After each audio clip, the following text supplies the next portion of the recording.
every area of my life, I would say that is complete. I've been married for 12 years now, and I'm really happy married. And the way I see my son focus now, he's really focused, he loves what he's doing, and I'm so pleased to see him. And my financial life today, I'm working the place I want to work. It's something that I'm very happy with. But it wasn't always like this. The struggle that I was facing as a single mom was loneliness. And I was on my own. I felt like nobody will want me because I've got the child. My self-esteem went really, really low. I didn't believe in myself. So I was like, there's nothing more to be done. Who will look at me? I have to work long hours to manage even the rent where we were. So I didn't have time with him. So that contributed into him being away or doing whatever he was doing, because all the time that I was not monitoring or was not supervising him, he was doing what he wanted to do. Sometimes, it's difficult as a parent, especially a single parent. You're going out, you're doing things, but you don't have time to talk. When you sit down to talk to them, you realize they really need you, but you don't have time. Okay, I've provided food, go and sleep, that kind of thing. So when I came to church, I was taught how to use my faith. For me, faith was a big word. How am I using my faith? And that's when we had helpers and explained to us how you're going to do practical things. For example, how am I going to bond with my son so that he will be able to listen and we'll be able to be this family that we're looking for. When you talk to them, you realize that they really need to talk, they really need to express themselves, they really want to hear your voice. So that helps, because it was quite practical, because I was not doing all those things. And for me, that helps to change and direct my son who he is today. So then I started attending Love Life meetings, which we were told, people like me who lost hope. And one of the things that when I went in, one of the things I really want to know, how can I build myself up? How can I bring back my self-esteem? Because I didn't have no self-esteem at all. And through those meetings, that's when we were told to love ourselves. And for me, it was like, how? And the simple things, even the way you dress, the way you look, the way you smell. And through those meetings, I realized, what, I can't build up, I can't come up back. And I started building my self-confidence. And that's when I met my husband, and today we are happily married for 12 years. And I'm happy. What I can say today is that don't lose hope. There is a way out. And most people think it's over. As I was thinking, I was in the same situation. But today I'm happily married. I've got a lovely son. My financial life has changed. So there is hope if you look for one. Hello and welcome to Finding Answers. Usually you see me starting the show by myself, but today I have someone here next to me for a very specific reason. We're talking about self-control tonight, or the lack of self-control. Now, Michael, who's standing here next to me, you'll hear his story shortly. He spent 15 months of his life in prison because of one moment where he lost his cool, he lost his self-control. Perhaps you are now paying the price of moments in your life that you lost control of your behavior, of your decisions. But we're going to talk about this, and today can be a moment where you take control back of your life again. Have a look at this video, don't go anywhere, because tonight's program can truly change your life. We'll be right back. Some people appear to lack self-control. They act on impulses, they fail to plan and tend to regret things later. People with self-control have an improved individual well-being, such as mental health, physical health, and achieve better results in their work. They are also less likely to struggle with drug and alcohol abuse. People may acknowledge their lack of self-control, but how can you change something that seems to be an automatic, inbuilt behavioural response? Being able to plan in advance means that we don't need to act on immediate impulses. We can evaluate alternative actions, and we can refrain from doing things that we will regret. But why do some people fail to do this? In the Psychological Society's annual stress survey, participants regularly cite a lack of willpower and self-control as the #1 reason for not following through with changes. It's seen as one of the biggest barriers to change. The benefits of self-control are clear, and a study conducted in New Zealand has found that individuals with high self-control in childhood grew into adults with greater physical and mental health, fewer substance abuse problems and criminal convictions. They are also better at saving money and have more financial security. But what can you do to improve your self-control? Well, research has suggested that self-control and willpower is something that can be learned. It can be strengthened with practice.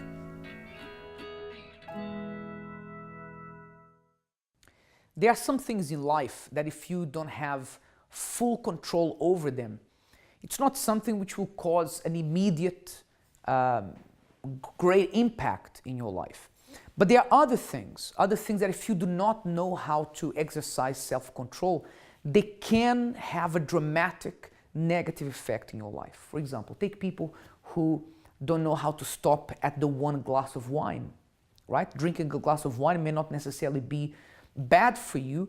It may not necessarily be a bad habit, but if you can't control yourself at that one glass of wine, there are people who have lost jobs because of an alcohol problem. People who have lost relationships because of an alcohol problem, be it gambling.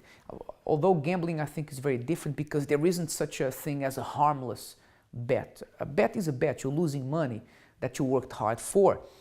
There are people who have lost their marriages because they didn't exercise self-control in the moment when an opportunity presented itself to them to do something that they shouldn't do because they were married, they were in a committed relationship. And the examples go, we could go on here forever with examples about why it's important that you have self-control. Maybe you are like a little volcano.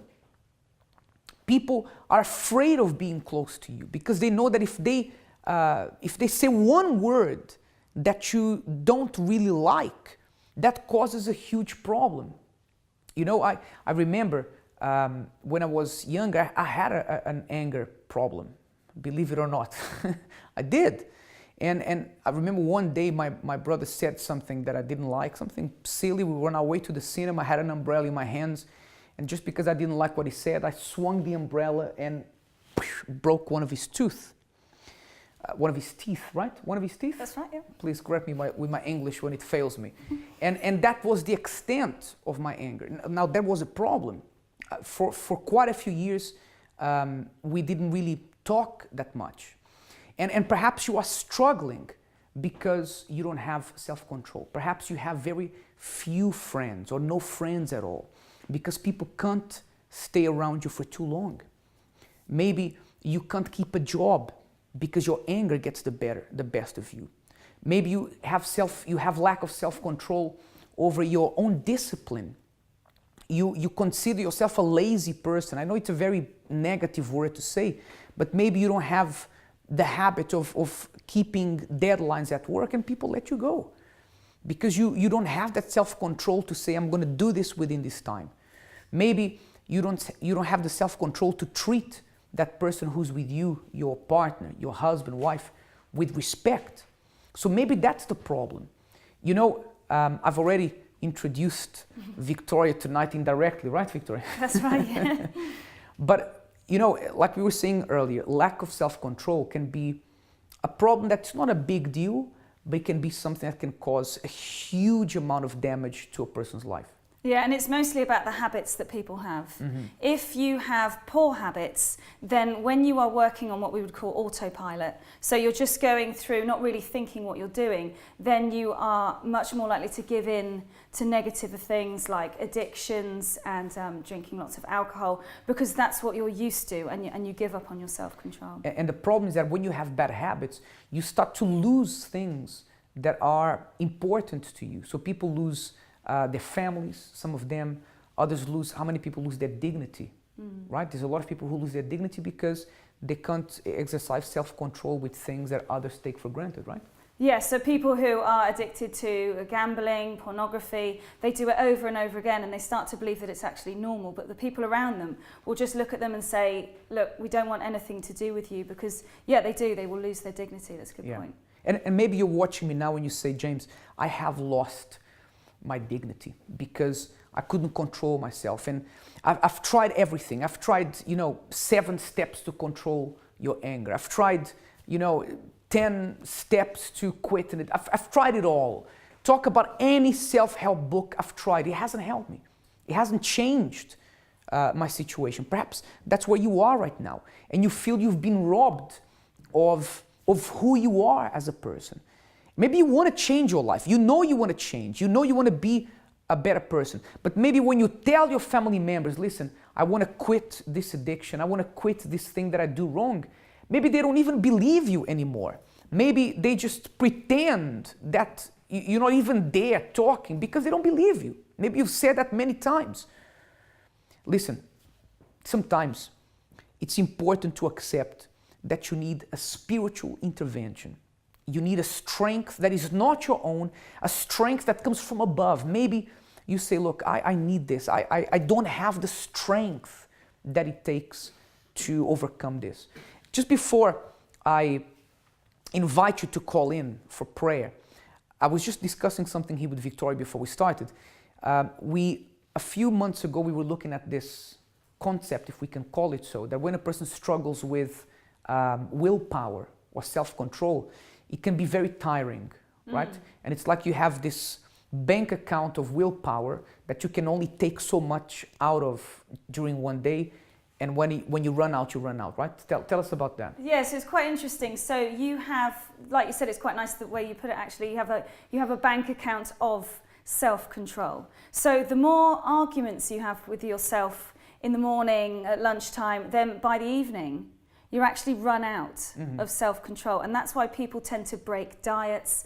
They tend to drink more in the evening because they've just absolutely run out of self-control.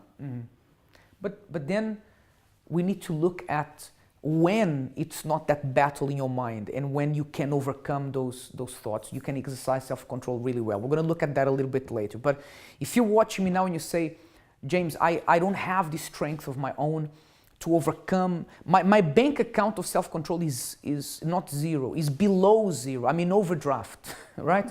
I have no self-control whatsoever because I've given up. Maybe like we said, you lost your dignity, you lost your family, you lost the most important things to you. But we can inject some strength into this bank account of yours. And you can have this spiritual strength.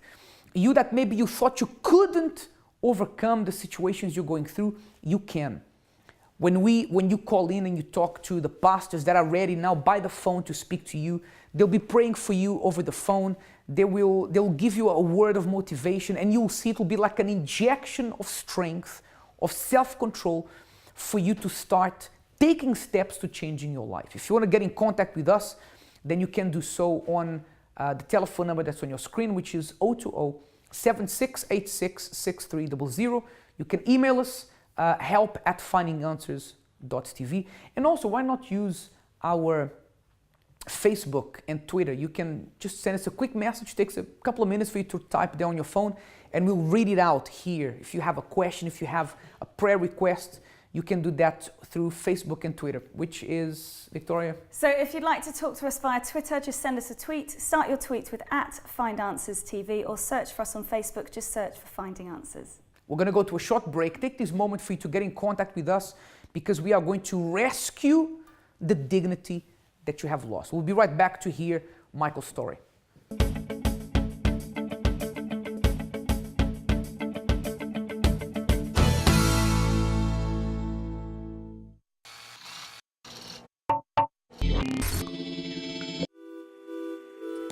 Do the maths. Changing your life is not as simple as changing your hairstyle, your shirt, or rearranging the furniture in your living room. You're talking about years of deep-rooted habits, behaviours and problems that are not going to change overnight. Many may say, think positively. But the trouble with that is that you can't do or change anything with just thoughts. But add action into the equation and the outcome can be different. Let's do the maths. Positive thinking plus action equals a change. Whatever it is, if the change is significant, if it's worthwhile, then it will have to take time, effort, and homework from you.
Come on, spin me around now, I don't wanna go home. 'Cause when you hold me like this, you know my heart skips a beat. I know I should, but I can't leave it alone. And when you hold me like this, that's when my heart skips a beat. You gotta love this, man. Introducing the Love Therapy website. Love Therapy can help you find true love and show couples how to enjoy happiness through a successful relationship. So why not click on the Love Therapy website for dynamic, interesting and useful tips on love. You can watch inspirational videos from happy couples sharing their experiences of maintaining relationship strength and find out when the Love Therapy meetings are. If you're looking forward to a first date, then the Love Therapy website has 5 tips for that all-important first date. And why not sign up for the Love Therapy newsletter to receive the latest news and events postings? All you need at your fingertips. The Love Therapy website.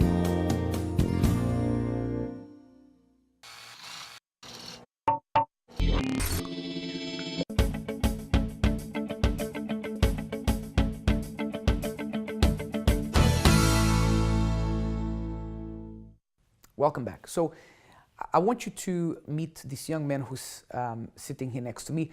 This young man who has a beautiful life right now. Is that fair to say that? Yeah. Beautiful life? Yeah, How beautiful is your life? It's good.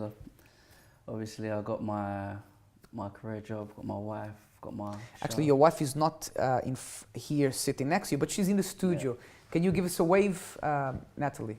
She's just there. So you saw Natalie there. Yeah. You have a beautiful daughter. Yeah. So life is good now. Yeah, life is good now, yeah. But it wasn't always like that. No. Actually, usually we start people's stories here by the bad part. Today we started by the good Yeah. part. So let's go back a few years. Yeah. What was it that you couldn't control in yourself? My anger. I couldn't control my anger. Starting from when I was in primary school into my early 20s.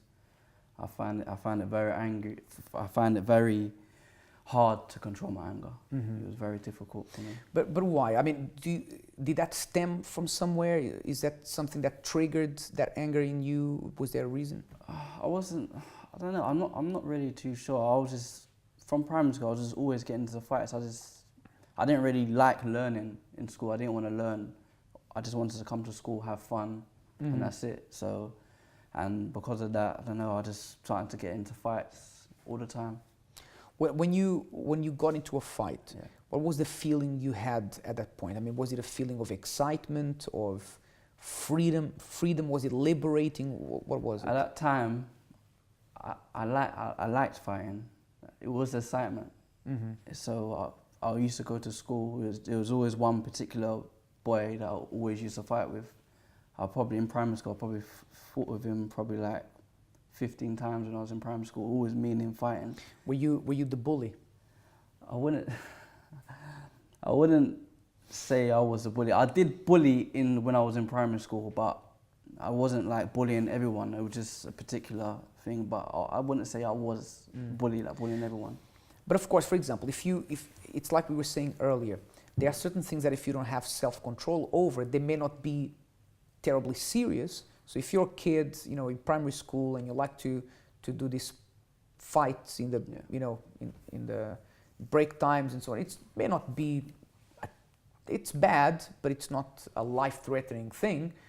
But if you keep that habit, then it's more serious, and that's what started to happen with you.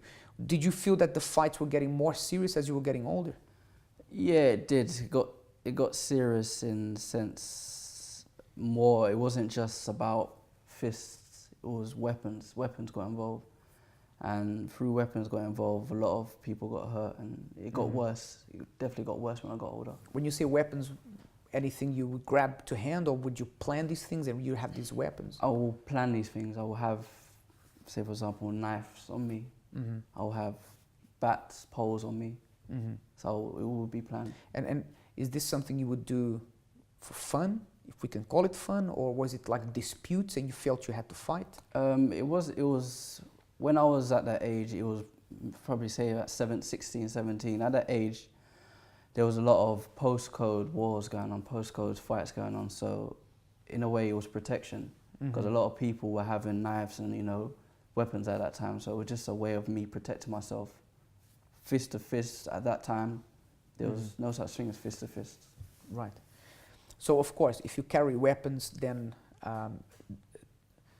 the results of those fights can be a lot more serious, and that's what eventually happened. But did you ever think, look, this is going to give me a serious problem one day? This can truly be something that's going to, make my life get really difficult one day? Or you never even got to that stage of thinking? I never thought of that because it was weird because I was doing these things, obviously acting violently, fighting, behaving like this, but I was also going to college at the same time. So I was always learning, and I was always, I was learning, I was always doing things to help, myself to progress in life. So I really didn't see it as a problem like that. When did it become a problem? When was it for you that you thought, I need to get to grips with this, I need to control this anger that I have? When was the breaking point for you? The breaking point was when my friend got stabbed in college, and the result of that, it was like it was my fault because I had an argument with someone, and because of that, he called obviously his friends, and they came, and they obviously we had a little problem, we had a little fight, and that was the reason. So that started to make you think. Yeah. But you didn't change just then. No. It went on for a little while. Yeah, it did. Now, we're not going to get into the details of why you went to prison, but that was a result also of not controlling your anger. Yeah. Right? When you ended up in prison, did you finally think, what have I done? Did you feel like you had lost your sense of dignity? Did you feel like you had lost the things that were important to you? Because you were already dating your now wife. Yeah. What went through your head at that point? At that point, it was exactly what you're saying. I felt lost. I thought, what? I'm actually in prison. I never thought I would be in prison, even though all of the things I've done in my life. I never thought I would actually be here. And I felt lost. I felt lonely. My family's not here. I can't. It's not like I can walk out to go to the shop or anything. I'm actually stuck in here for that period of time. So I felt stuck. I felt lost. And that was the time that things started to change, because you had a lot of time to think, and that led you to see things differently. But did you feel that at that point you lost everything you had? I felt in a way I did and I didn't. I knew my family was obviously my family was very strong. They was going to be by my side, and obviously my girlfriend, my wife now, she was, you know, waiting for me. I felt strong in that sense, that I had something to come out to, but I felt lost in the sense that at that point, I felt lonely because I've always had my family, my friends around me, but obviously at that time I had no one. So I felt very, very lost at that time. So I want to talk to Victoria a little bit now, because, you know, sometimes when people lose self-control, for example, with an addiction, with, you know, whatever it is, it's exactly like Michael was saying, it's like they lose control. And when they lose control, they lose the people that are dear to them, so their families and so on. And it can be very lonely, right, Victoria? If you feel that you've lost everything, if you feel that you can't trust anybody anymore, people don't trust you anymore because of your lack of self-control, it can be really difficult. Yeah, I think the most important thing is actually that other people don't trust you. So that when you feel that you don't have trust in other people, then that can be very, very lonely, because trust is one of the main things that we need as human beings, you know, to feel sociable and loved. And of course, it's already difficult to deal with problems when there are people there by your side. But when you're completely alone, and usually people who have no self-control, Victoria, they end up alone. I mean, not in every situation, but when it's with more serious problems, they usually end up alone. Yeah, and people with very poor self-control often just take all the time. They just do exactly what they want to do, and obviously the rest of us do, but sometimes we have more positive habits. But if you're just take all the time, and you're not really thinking about other people, then of course you will tend to end up either with the wrong people or very much on your own. So maybe you are alone right now. Maybe you say, James, I'm completely and utterly alone right now. If I would die here tonight, nobody would know. James, listen, that's a very strong thing to say. It's not easy to hear what you're saying now. But maybe it's true. Maybe, you know, not that people don't care about you, but maybe you've pushed them away. I know we have people watching like that. Sometimes your coping mechanism for struggling with things is to push people away, because you think that if they are close to you, you end up hurting them. And perhaps you do with your behavior sometimes. So maybe right now you're completely alone. You're afraid that people will judge you. You're afraid that no one will understand you. Let me tell you something about the pastors that help us to do this work. Most of them are rejects, former rejects, people who had no self-control before. I'll give you my example a little bit earlier. In the beginning of the show, you saw a story of Daisy. Her son who was the epitome of someone who could not control himself because he did one wrong thing after the other in and out of prison. Today is one of the pastors that works with youth in our church. I mean, that's an example of someone who regained their dignity, and you can as well. If you're struggling right now, if you're alone, you want help, get in contact with us, because we are here for you. We are going to inject this strength back into you again. So the number to call if you need to speak to us is 020-7686-6300. Take note of this number, and you can call at any time until the end of the program. If you can't get through, keep trying, because our team will be there. Our team of pastors will be there to speak to you. 020-7686-6300. We'll be right back.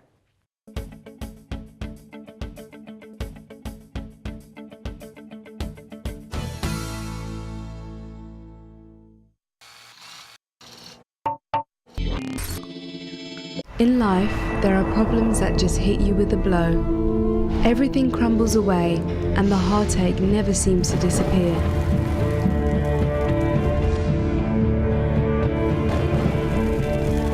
Everything keeps going wrong. You are in despair. What do you do when your hope isn't enough? When your single prayer seems to return unanswered, and the persistent problem is still there?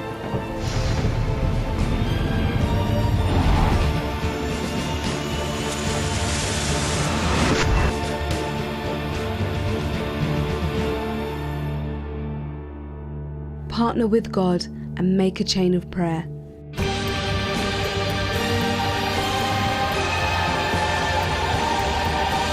A Chain of Prayer is a weekly series of uninterrupted prayer and action to tackle the most stubborn of problems. Make the chain of prayer and turn things around once and for all. Don't give up. Make a chain of prayer. It works.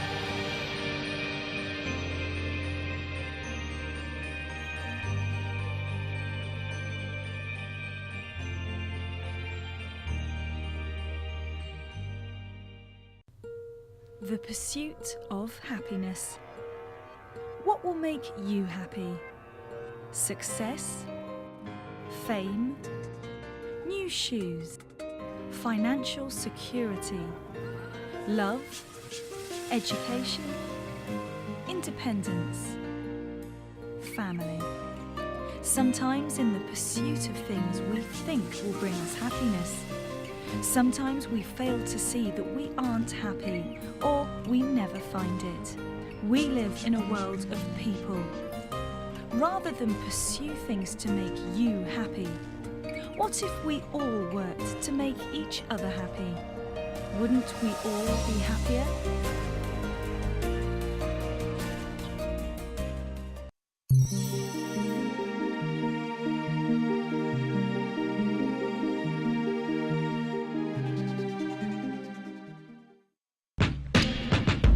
Has the US been steering killer drones for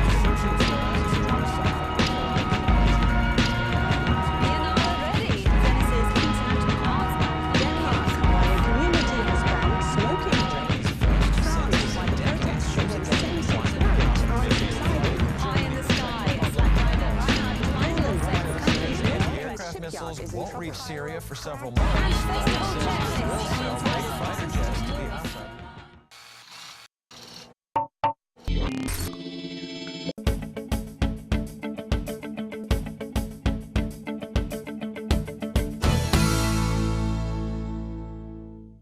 Welcome back to Finding Answers. Tonight our topic is self-control. So how do we strengthen our self-control? Well, one of the key things to do is something called pre-commitment. And this is a way of restructuring the choices for our future self by removing the stimuli that you know will trigger a bad habit. So doing this while your self-control is high protects you from succumbing when you are mentally exhausted. So an example would be not to have junk food in the cupboards at home, because when you're mentally exhausted, it's more effort to go out and buy the food than to just eat what you have at home. So basically it's about removing the things in your life that deplete your self-control and basically changing habits. So with positive habits, you can spend less energy making decisions and work on more of your automatic positive behaviours. So let's go to the streets of London to hear what people have to say about self-control. Definitely depression is probably number one. They're arguing and they're talking negatively about each other. What is more valuable than another? And so you can have as many friends and families as you want. It just depends. Is a common regret, like, oh, like I should have like asked that person out, or like.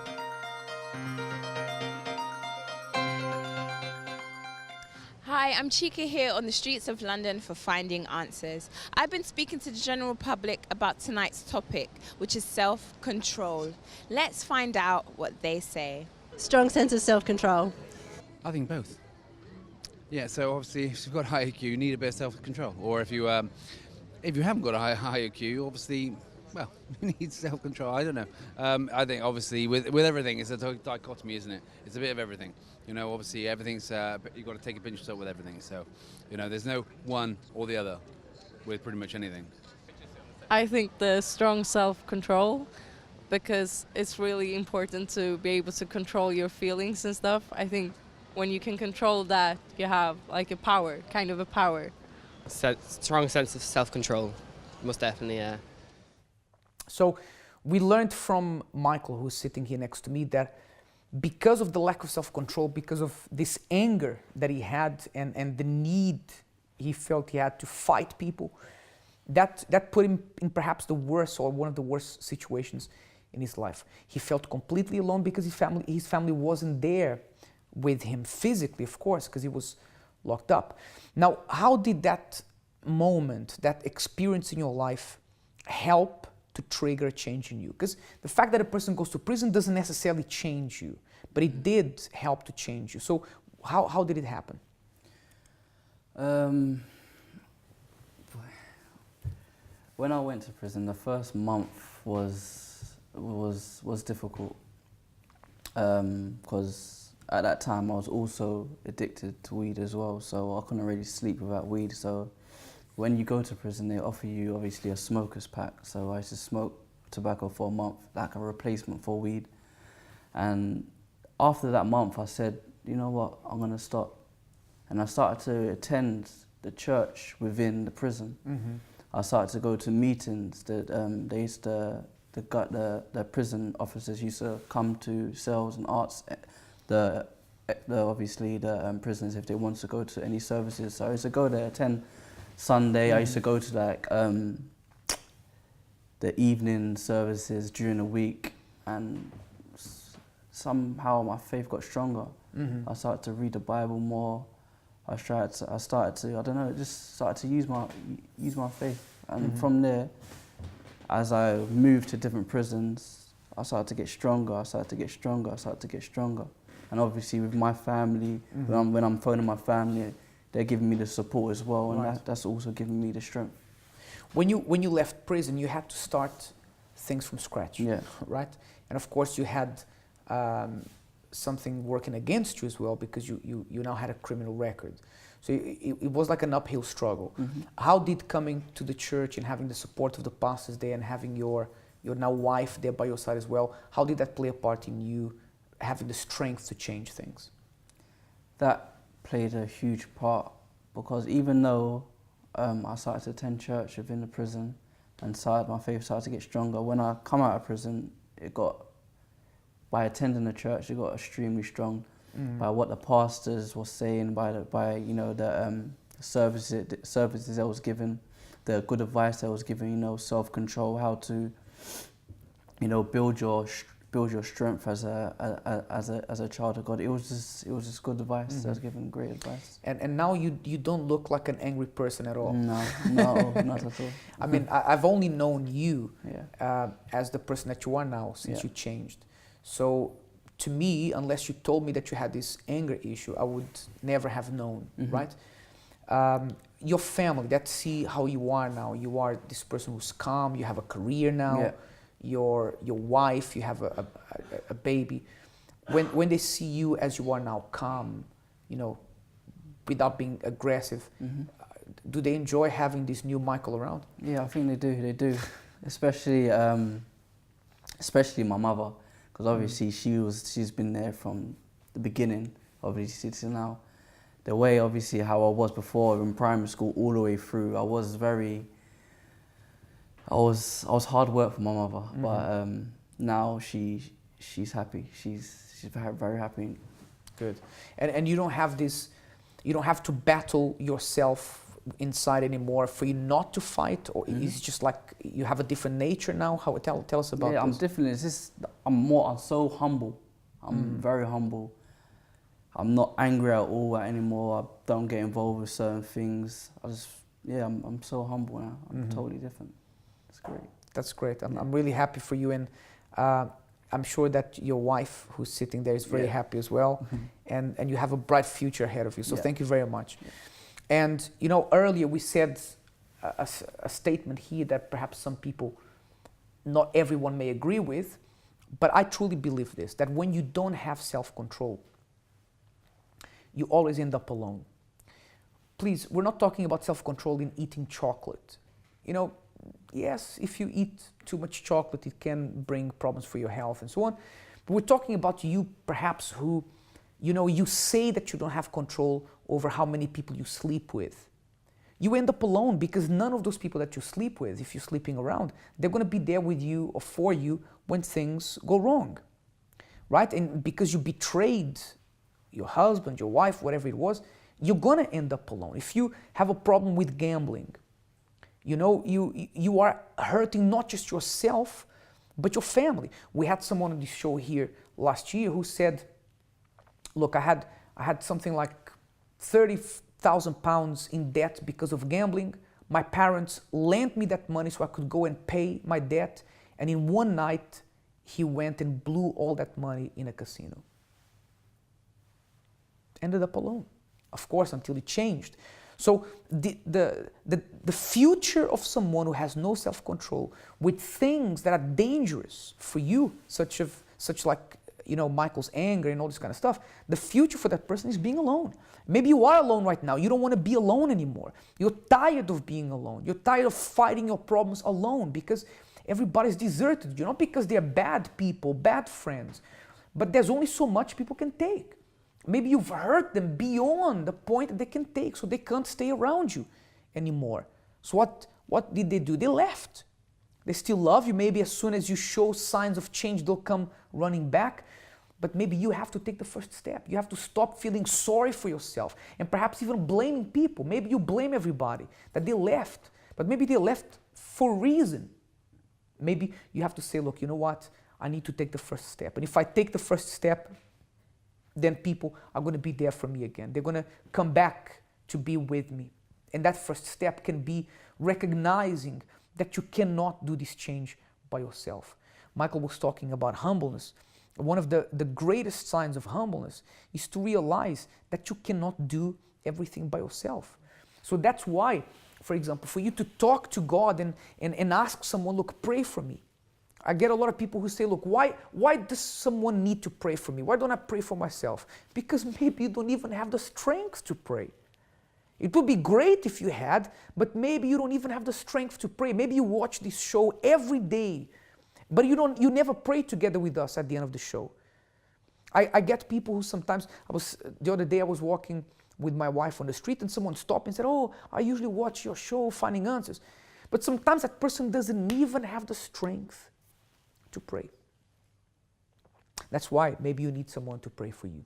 Get in touch. We still have 10, 15 minutes until the end of the show. Get in touch now. The number is there on your screen, 020-7686-6300, or send us an email to help@findinganswers.tv. And please, if you say, look, I'm really hurt by what you said, James, I'm sorry, but I have to be honest here.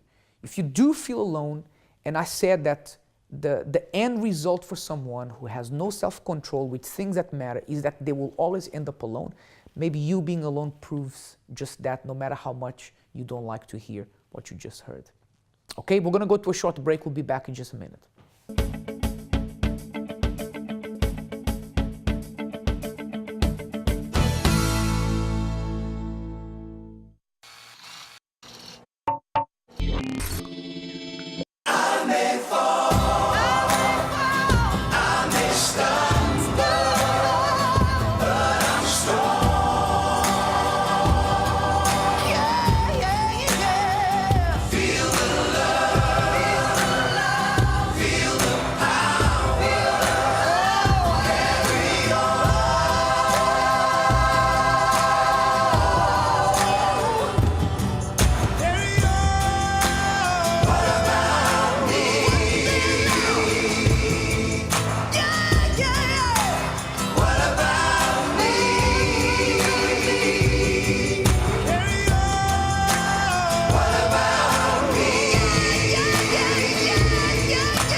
One-third of women in the world are victims of violence or sexual abuse.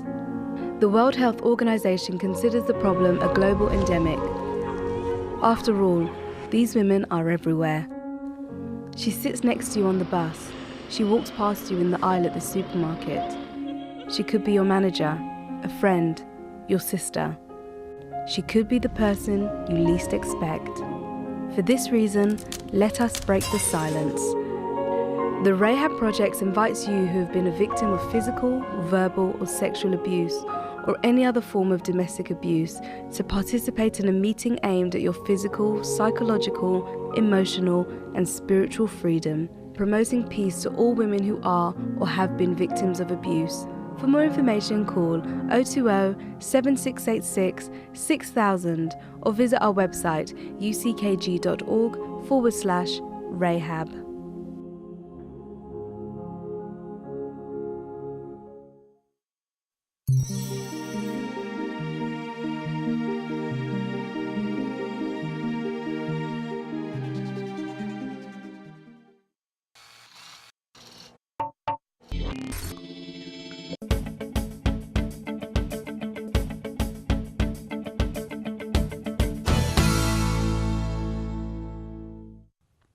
To everyone who's watching now, if you have struggled all your life or recently with self-control of a serious problem, in just a few moments we are going to make a very strong prayer on your behalf, and you can receive the strength that you've always wanted to have but never had to overcome that lack of self-control. Now, we were talking about being alone, being completely alone because of the problems we mentioned earlier.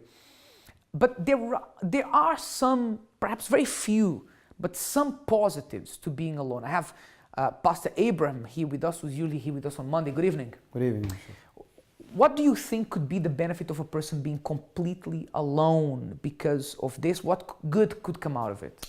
Well, it could be good so that the person you think will check on herself, see what was the bad attitudes or the bad habit that push people away.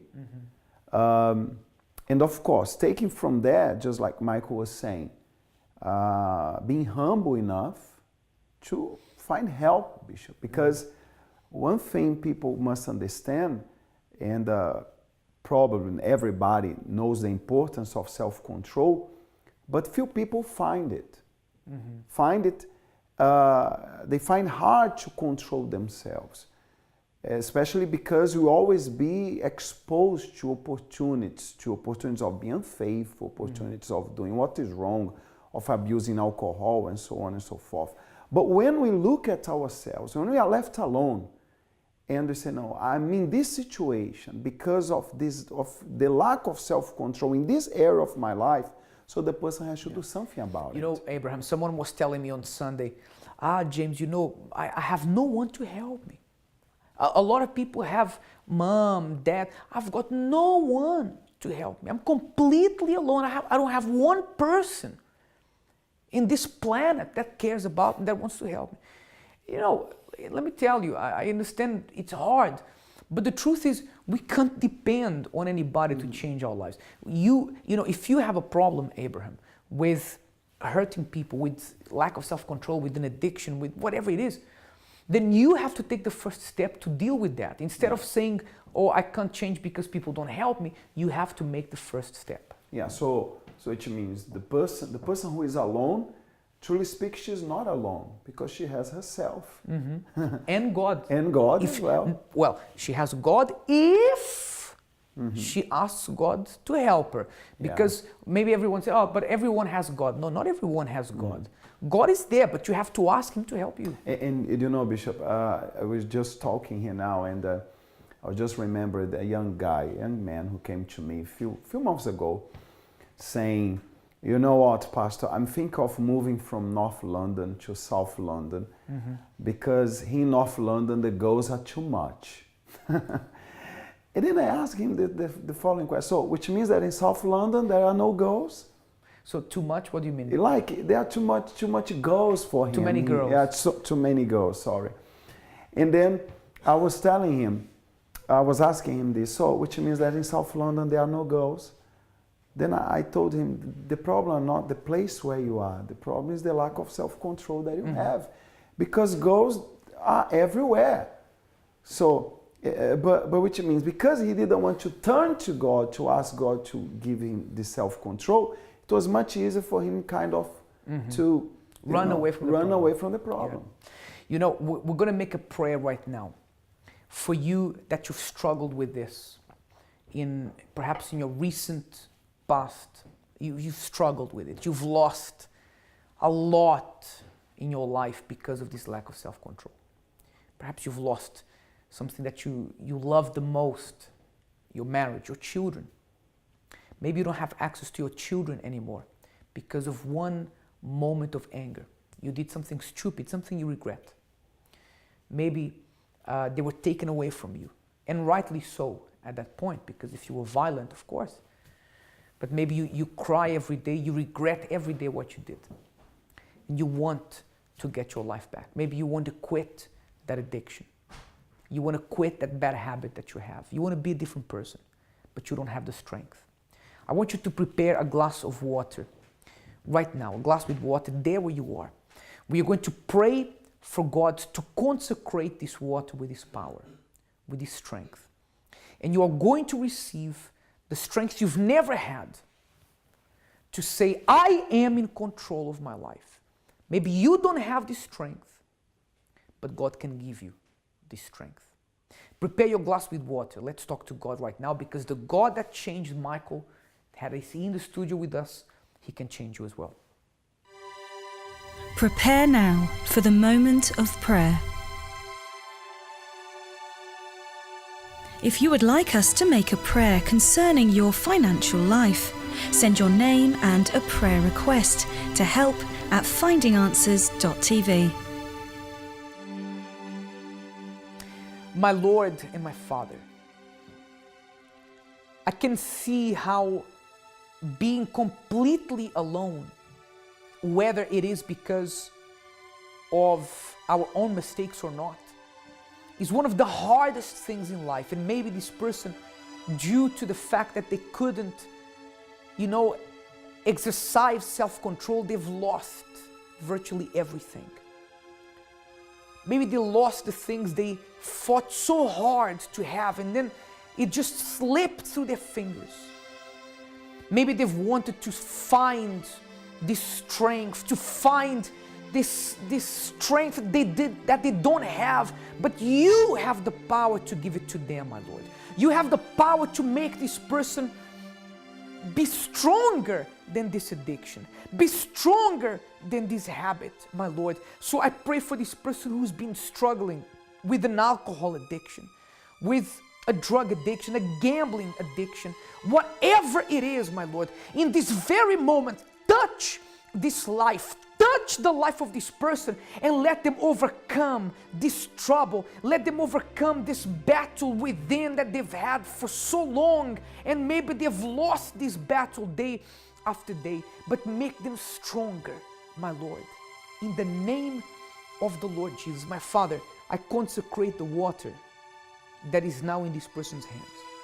And when they drink of it, they will find that they have now a strength within them that they could only dream of before. In the name of the Father, the Son, and of the Holy Spirit. Go ahead and drink of this water there where you are.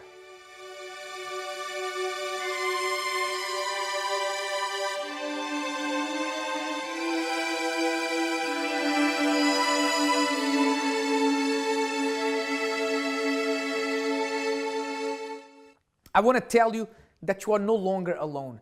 Just like Michael had us to be there to support him, to fight together with him against his problems, we're there for you as well. Anytime you need, we are there 7 days a week. If you need to get in contact, do so, and we'll be there to help you. Okay? We'll be back with you again tomorrow. Until then, God bless you.